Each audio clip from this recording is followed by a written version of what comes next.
கர்த்தர் நல்லவர், அவர் கிருபை என்றும் உள்ளது. ஆண்டவராகிய இயேசு கிறிஸ்துவின் நாமத்தினாலே உங்கள் ஒவ்வொருவருக்கும் அன்பின் வாழ்த்துக்கள்.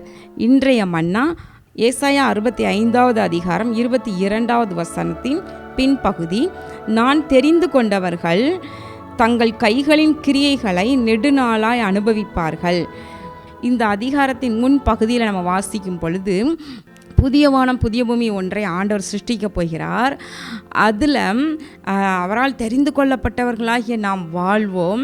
அப்படி வாழும்போது நம்முடைய நாட்கள் எல்லாம் எப்படி இருக்கும், அப்போ நம்ம எப்படிலாம் கர்த்தர் அதை எப்படி அழகாய் ஆசீர்வதித்து நம்ம கொடுக்க போகிறார் என்பதை குறித்து எழுதியிருக்கிறது. நான் இந்த வசனத்தை தியானிக்கும் பொழுது நினைத்து பார்த்தேன், புதிய வானம் புதிய பூமியவே சிருஷ்டிக்கப் போகிற ஆண்டவர் நமக்கு இப்பொழுதே என்ன பண்ண முடியும் அப்படின்னா, அவரால் தெரிந்து கொள்ளப்பட்டவர்களாகிய நம்மை இப்பொழுதே அப்படி ஆசீர்வதிக்க முடியும். எப்படி நம்முடைய கைக்கிரியைகளை நெடுநாளாய் அனுபவிக்கும்படியாக கர்த்தர் ஆசீர்வதிக்க முடியும். இப்போ பிரசங்கி என்ன கண்டுபிடிக்கிறாரா, பூமியில் உயிரோடு இருக்கும் நாளளவும் சந்தோஷமாக இருந்து தங்கள் கையின் கிரியைகளை அனுபவிப்பது தான், பிரயாசம் அனைத்தையும் அதன் பலனையும் அனுபவிப்பது தான் உத்தமமான காரியம். அது கூட தேவன் கொடுக்கிற அனுகிரகம் என்று அடுத்த வசனத்தில் சொல்கிறாரு. தேவன் ஐஸ்வர்யத்தையும் சம்பத்தையும் எவனுக்கு கொடுத்திருக்கிறாரோ அவன் அதிலே புசிக்கவும் தன் பங்கை பெறவும் தன் பிரயாசத்திலே மகிழ்ச்சியாக இருக்கவும் அவனுக்கு அதிகாரம் அளிப்பது தேவனுடைய அனுகிரகம்.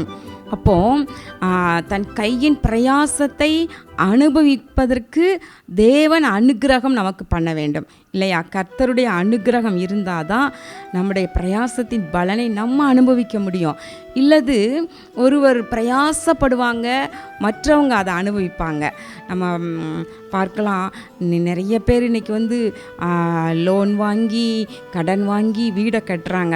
ஆனால் அந்த வீட்டில் அதிக நாட்கள் குடியிருக்க முடியாமல் என்ன பண்ணுறாங்க, லோன் கட்ட முடியல, கடன் பெருகி உடனே அந்த வீட்டை என்ன பண்ணுறாங்க, ஒன்று பேங்க் அதை எடுத்துக்கொள்கிறது ஏலம் விட்டு, அப்படி இல்லாட்டினா அவங்களே கடன் அடைக்க விடுறாங்க. அப்போ என்ன அர்த்தம், அவங்க தங்கள் கையின் பிரயாசத்தின் பலனை நெடுநாளாக அனுபவிக்க முடியலை.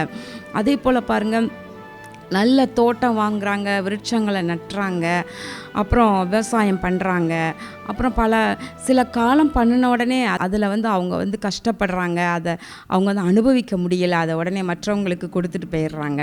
ஆனால் அப்படி இல்லாமல் நம்ம பிரயாசப்படுறதை நம்ம அனுபவிக்கணும். எவ்வளவோ வசதியான செல்வந்தர்கள் இருக்கிறாங்க, அவங்க தன்னுடைய காலத்தில் எவ்வளவோ சம்பாதிச்சிடுறாங்க. ஆனால் குறிப்பிட்ட காலம் அவங்க ஓடி ஓடி பெரிய பெரிய பிஸ்னஸ்லாம் பண்ணி சம்பாதித்து அப்புறம் பார்த்திங்கன்னா அவங்களுக்கு பல நோய்கள்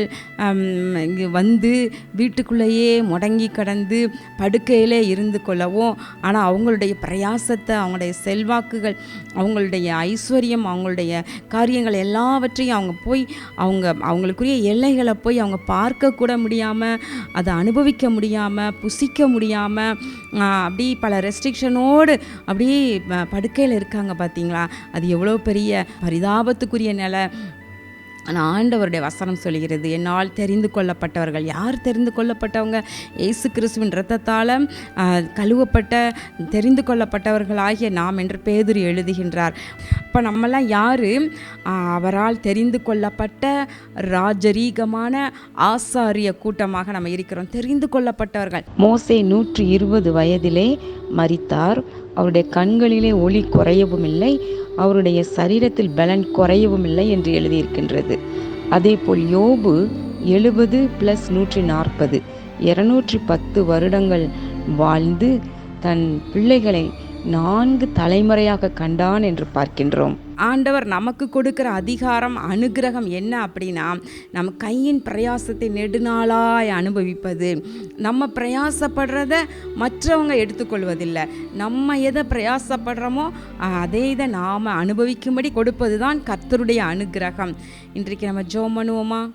எங்கள் அன்பின் பரலோக பிதாவே, இதோ இப்பொழுதும் கூட நாங்கள் தியானித்த வசனத்தின்படி உம்மால் தெரிந்து கொள்ளப்பட்டவர்கள் நெடுநாளாய் தங்கள் கைகளின் கிரியைகளை அனுபவிப்பார்கள் என்று எழுதியிருக்கிறது போல ஆண்டவரே, புதிய வானம் புதிய பூமியில் அல்ல ஆண்டவரே அப்போ அதற்கு முன்பதாக நாங்கள் இந்த பூமியில் தானே எங்களுடைய பிரயாசங்களை அனுபவிக்க நீர் கிருபை செய்தருளும்.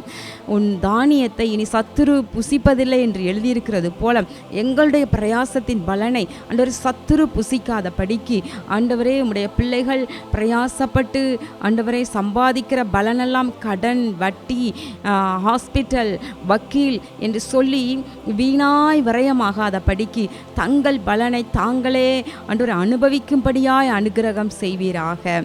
இயேசு கிறிஸ்துவின் நாமத்தில் நல்ல பிதாவே, ஆமேன். அன்பு தேவ பிள்ளைகளே, கர்த்தர் உங்களை இப்படியே ஆசீர்வதிப்பாராக. ஆமேன்.